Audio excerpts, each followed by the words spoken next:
Kesi ya mwenyekiti wa chama cha demokrasia na maendeleo Chadema Tundu Antipas Lissu inaingia siku ya pili hivi leo katika mahakama kuu masjala ndogo ya Dar es Salaam, ambapo Tundu Lissu ameweza kufikishwa mahakamani kwenye mwendelezo wa kesi inayomkabili uhaini na uchochezi,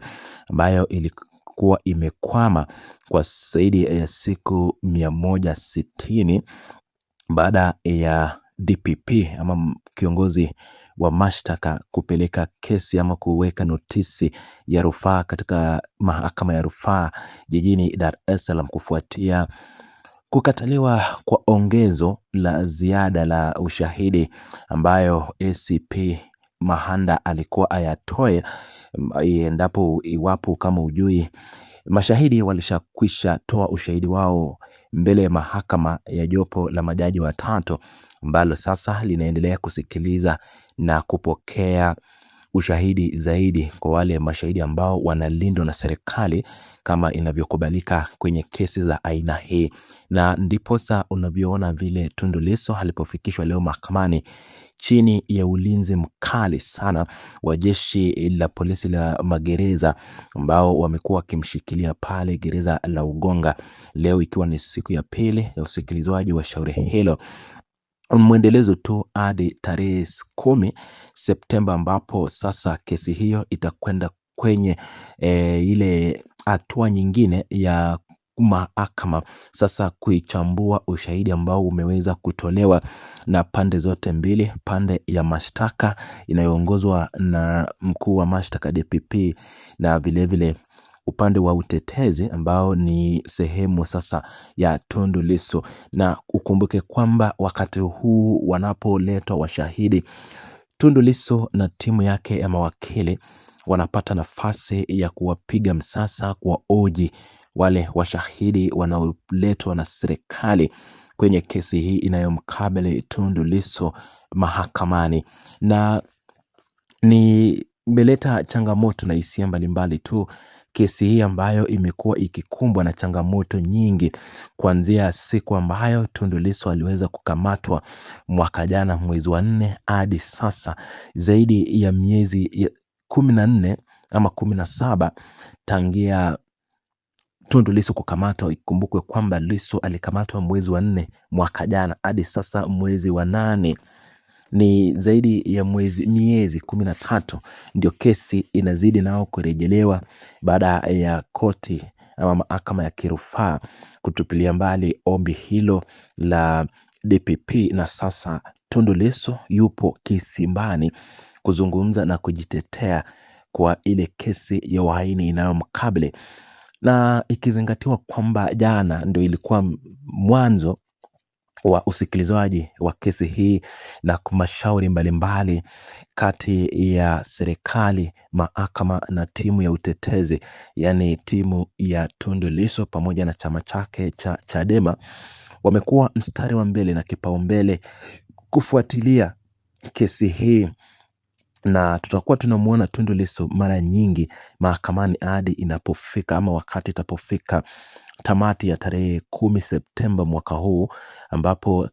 mahakama kuu masjala ndogo ya Dar es Salaam imeratibu kusikiliza mashauri za pande zote mbili, pande ya serikali pamoja na pande ya utetezi, yani upande wa Tundu Lissu. Na leo ni shauri ya siku ya pili, ambapo katika ratiba zile za mahakama washahidi wanaotoa ushahidi sasa ni pamoja na watu binafsi na wale watu ambao ni pamoja na jeshi la polisi na wakurugenzi wa uendesha uchunguzi wa kesi hii ya uhaini inayomkabili Tundu Lissu mahakamani. Na ndo siku yao ya leo kuweza kutoa ushahidi wao, na Tundu Lissu atapata nafasi vilevile ya kuzungumza nao katika ile mahojiano tu ya moja kwa moja kati ya mshtakiwa na mtetezi kwenye mahakama. Na ni utaratibu tu uliopo, na kesi hii kumbukwe kwamba inaongozwa na Jaji Dunguru pamoja na majaji wengine wawili. Sasa ni jopo la majaji watatu ambao wanaendesha kesi hii inayomkabili Tundu Antipas Lissu, na ni kesi ambayo imekuwa ikitoa hisia mbalimbali hasa kwenye mipaka ya Tanzania pamoja na nje ya mipaka ya Tanzania, ikizingatiwa kwamba Jumuiya ya Madola ilikuwa imetoa makataa ya siku 30 mnamo Julai tarehe 10 ya kutaka kesi dhidi ya Tundu Lissu kusuluhishwa aidha kisheria au kupitia njia za kisiasa ili kuleta mapatano na maridhiano ya kweli ambayo Samia Suluhu Hassan analipigia debe kwa sasa, kwamba Tanzania ndiposa isonge mbele ni lazima na ni wajibu wa kila mwanasiasa na kila kiongozi kujitoa mahanga kufanya mazungumzo ili kurejesha uhusiano mwema kati ya vyama vya siasa vilivyomo nchini Tanzania. Na hivyo jana Samia Suluhu Hassan aliweza kupatana na mapadri wa Katoliki katika ikulu ya Dar es Salaam na kuzungumzia mambo mengi, mojawapo ni malengo ya kuleta uwiano na maridhiano. Na ndiposa kesi hii sasa ni yenye mashiko makubwa na ya kutizamwa kwa pande zote mbili, jumuiya ya kimataifa pamoja na Jumuiya ya Madola na Afrika kwa ujumla linalitazama kesi hii ya uhaini inayomkabili Tundu Lissu, pamoja na kile wanachokisema kesi hii sana ni kesi ya kisiasa na si kesi ya uhakika ambayo imeleta changamoto, bali wanasema ni kesi inayohusiana sana na kisiasa. Wengi wanaamini hivyo, japo serikali ya Mama Samia Suluhu Hassan wamesema kwamba kesi hii sasa iko mikononi mwa mahakama na mahakama za humu nchini Tanzania zipo huru kujisimamia kama taasisi na hakuna mtu atakayeingililia wala kutoa vitisho, na kesi hiyo itaendelea hadi wakati mahakama wenyewe watakapokamilisha kulingana na ratiba yao na kesi kufika mwisho, maamuzi yatolewe, na hivyo ndivyo watafuata huko mashirika na kimataifa ama mataifa yaliyoendelea ikiwemo Marekani yakitoa mashiko na vikwazo zaidi kwa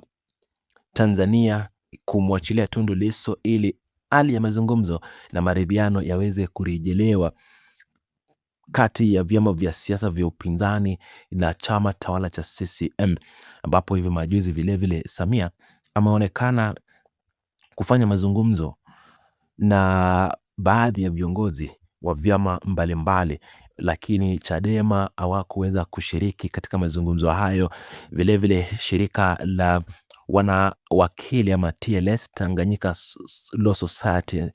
hawakuweza kufika katika mkutano huo, na vilevile walikuwa mmojawapo wa waalikwa. Ndo posa wanasema lazima sheria ya mama nchi ifuatwe na hatua stahiki ziweze kufuatwa ili sheria ziweze kufuatiliwa vikamilivyo.